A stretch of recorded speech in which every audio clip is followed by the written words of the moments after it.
Hey there, Goa fans. This is Mark DJ Solitaire here with episode 91 of Retro Goa Explorations, my weekly series in which I share in every episode one of my favorite tracks from the 1990s Goa Trance psychedelic dance movement. We are still in the 96 to 97 season. So many great tracks coming out at this time, so many amazing artists. And can you believe this is episode 91 and it's the first time I am featuring this particular artist who I know was releasing music before this, but it was in the summer of 97 that their album came out. And that was when I first recalled coming into contact with their music. Now, I know there was some collaborative work that was done on vinyl. I'm a CD guy, and I was a DAT guy at the time because I was playing off of DATs. But I was buying my music on CDs. And so, if there's a vinyl track that showed up on a CD compilation, I would get it. Or I was copying vinyls at friends' places on that. So this particular one, though, I believe I met the artist just before the album came out because a friend of mine in Japan, Jeff, had flown this fella to Japan. And when I was going up to, I believe it was Birmingham, I think it was a space hopper party, was going up to hear Simon and maybe Tsuyoshi. Can't recall exactly. I went up once or twice, maybe. But Seb Taylor, Shakta, was playing. And Jeff said, go say hi to Seb. And I went and said hi to Seb. And, we hit it off. And that was it. We kind of reconnected in 2004 when he was starting off Kaya Project and doing a North American tourette and was in my part of the country. And we've been in regular contact then, of course, for the last 20 plus years. So Seb shared some fantastic insights into the track from his album that I am going to be focusing on today. And it was always immediately one of my favorite tracks from the album, which, interestingly enough, I don't have a hard copy of, and I don't know why. It was released on Dragonfly. I was friends with the Dragonfly folks. So at this point, from Pleiadian's album period on, I was getting handed copies of things, and I don't know. I don't have a hard copy of the album. But his Shakta album has the gorgeous track, which I probably got from Jeff at that point. Actually, he probably sent that to me first. Spiritual beings in physical bodies, which, really encapsulates how it is that I think a lot of us felt on the dance floor and have felt in this movement and with, the reverberations into our daily life with what it is that we would experience on the dance floor and in communion with others and exploring our inner worlds. So Seb shared some wonderful information, which I'm delighted to share with you all once I get these glasses on and I'm able to read it. He said the vocal sample comes from the documentary Everyman, The Mystery of the Crystal Skulls, uh, which aired on BBC One Sunday, May 26, 1996 at 22:50 p.m., right? So 10:50 p.m. Uh, you guys talk about my memory and notation of details. So this is from Seb. I was living in Elephant and Castle, pretty central London, just south of the river, and I could walk to the Phantasm Records in about 10 minutes. All the other labels were about 20 minutes away or so, with the famous Butterfly Dragonfly Records house being literally just down the road in Brixton. Now you have to watch out because when British people say just down the road, it can mean, 10 hours just down the road. But in this case, it was apparently just 20 minutes. Um, in those pre-internet days, it was a perfect location for me to go label hopping with my DAT tapes, like some wandering minstrel offering my wares. Now I have to remember, right? I mean, pre-internet, we weren't transferring files is really quite recent.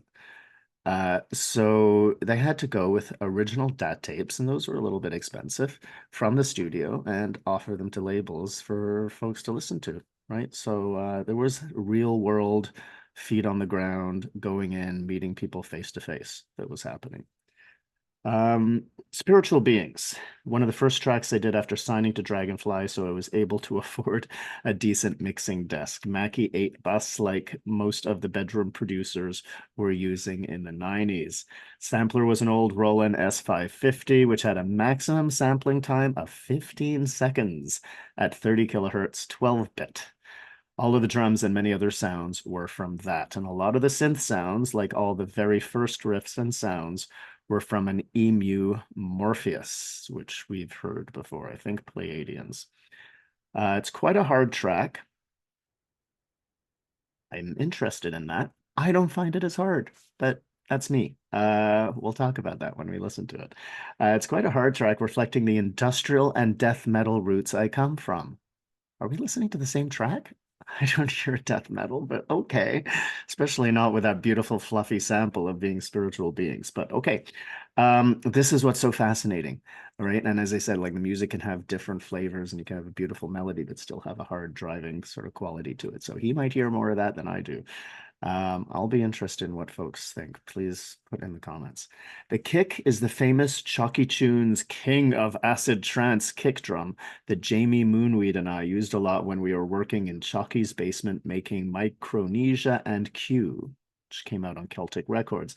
Main acid riff that comes in at around 243 is my beloved Sequential Circuits Pro 1, which was with which I was trying my best to copy the sound of a Roland TB 303, which I didn't own or have access to at the time.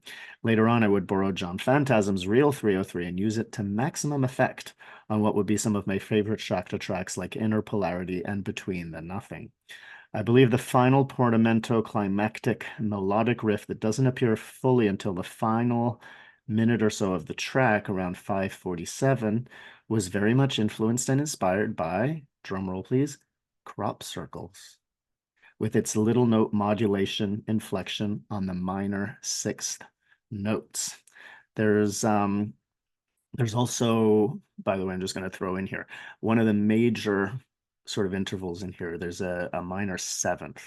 So it's a C and it goes up to a B flat. So there's a lot of emphasis on that one as well. There's some interesting harmonies I'll point out. Personally, the track feels a bit too long for me. So when I play it live or in a DJ set, I play a much more concise edited version. Well, again, I disagree because I think this is a corking track and I love it. Love the sample, love the vibe.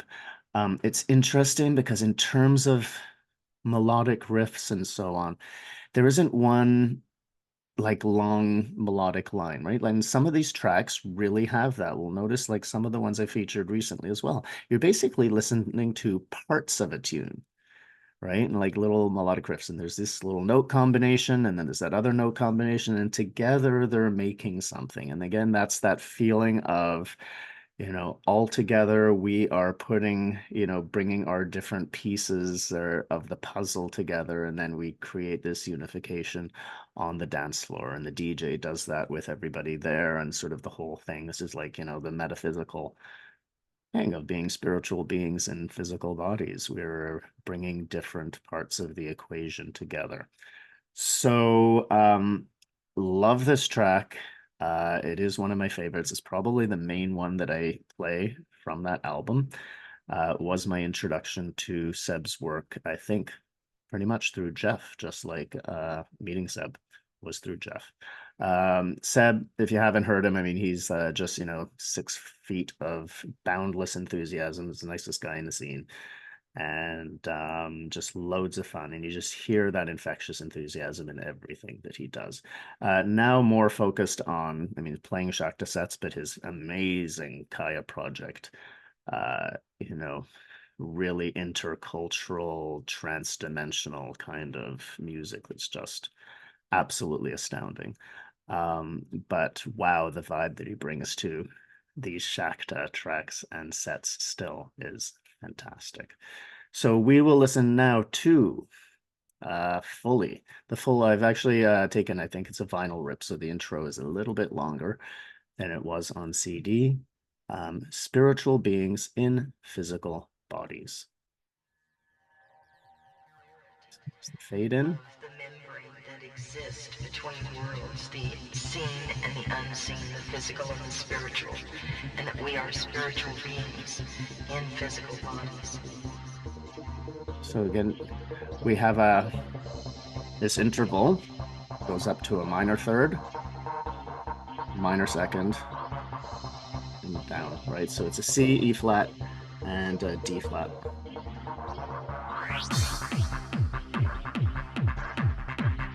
And then we just have that interval playing all the way through. Great kick. Love that whoosh. Slide, whatever we want to call it. Oh, I just get sucked in with these harmonies. Drums.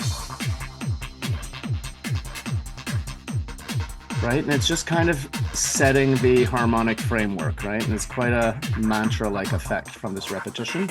Break and a kick. These sounds. Again, bringing something else into the equation, and it all fits together. More drums. Then this is that. I mean, what are you talking about? Death metal or whatever? I mean, listen to this. This is so uplifting. And the way it goes up really is that kind of mood raiser, right? That kind of shaping. Great harmonies here. That other voice that came in. Drums again.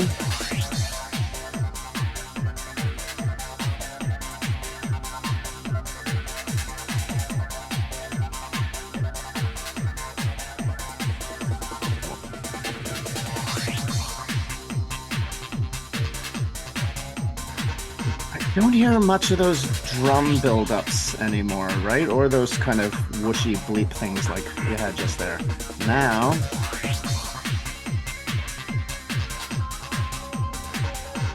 just beautiful floating, mystical kind of uplifting, not death metal kind of vibe.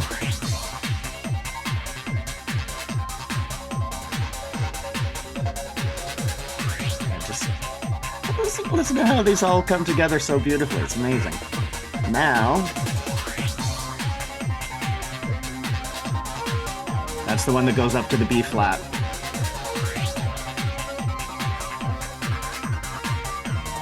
Then, now it's like full power. This is really the arms in the air kind of music that don't get enough with this kind of atmosphere for me. Still got that minor key, right? So it's uplifting, but it's minor. It doesn't need to be all major, super fun, happy time, right? This is really like hits you inside and you get to express it out as the sample was suggesting, right? It happens inside and then comes out through the body. Love that grinding.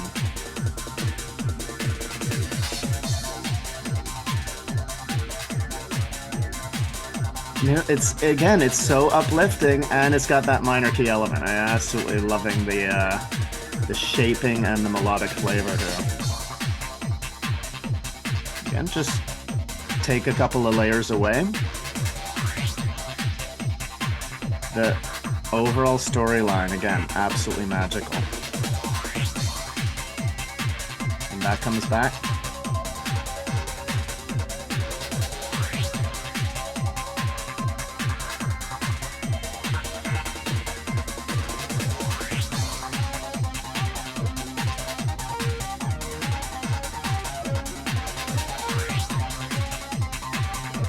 All these layers.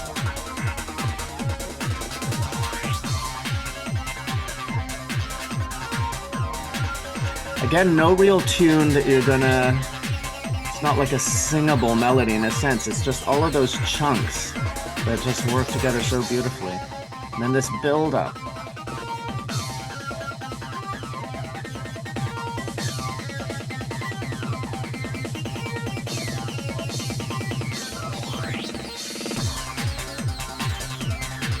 super triumphant.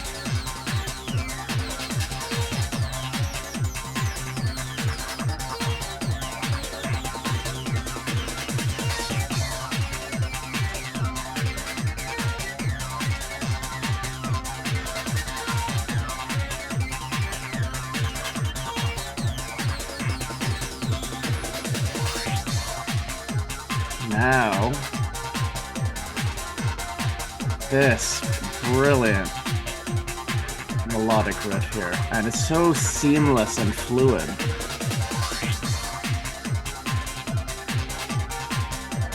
This is, I think, what Seb was talking about was influenced by crop circles. It's definitely got, it's never heard it before, but you can hear that little hat tip to the Italian aliens. And then it doubles up. And that grace note he was talking about, that little extra rhythmic add-on.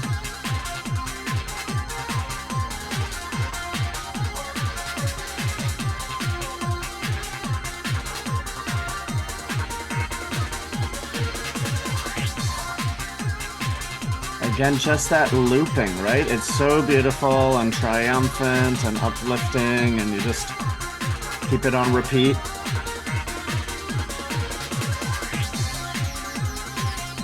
Now that original early riff comes back in, the one that goes up to the B flat.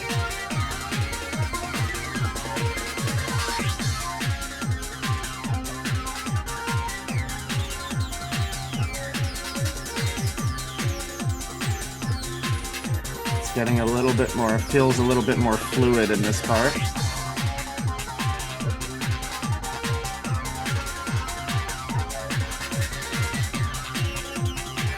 Hypnotic.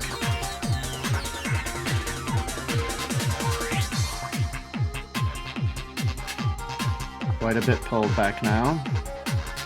Just have that more elaborate riff happening.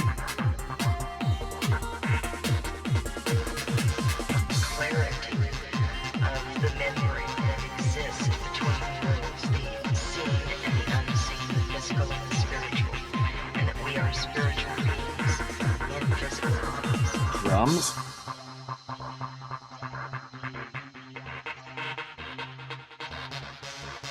Beautiful outro. Keeps the rhythm going, right? Great for mixing. And then those drums, and then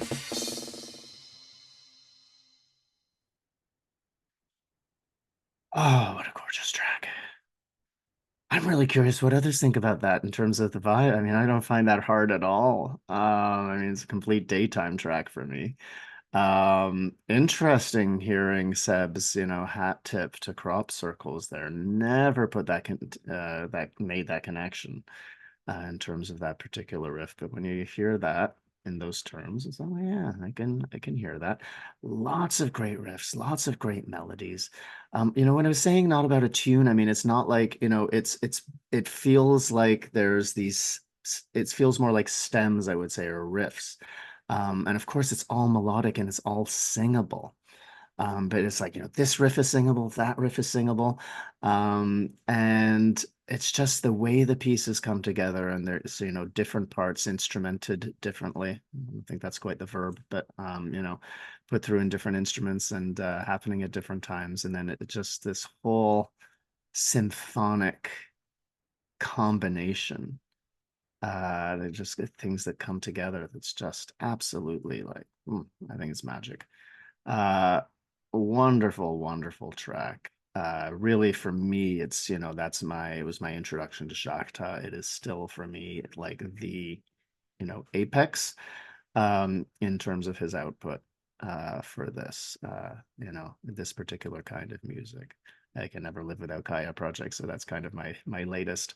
Love down tempo as well. Don't have the time to make a video series about that, but this one, absolute corker. Thank you so much, Seb, for sharing all of those details. I can't believe it took until episode 91. But there we go. So much music this particular year, right? From 96 to 97. It is just incredible what was produced and the albums that were coming out, and all these artists coming to the fore. So there we go. So I am going to sign off shortly, once I finish blabbering here, and leave you with the complete track. I am Mark DJ Solitaire, wrapping up episode 91 of Retro Goa Explorations and leaving you by the absolutely gorgeous, sumptuous, beautiful creation by Shakta, Spiritual Beings in Physical Bodies. Of the membrane that exists between worlds, the seen and the unseen, the physical and the spiritual, and that we are spiritual beings in physical bodies.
spiritual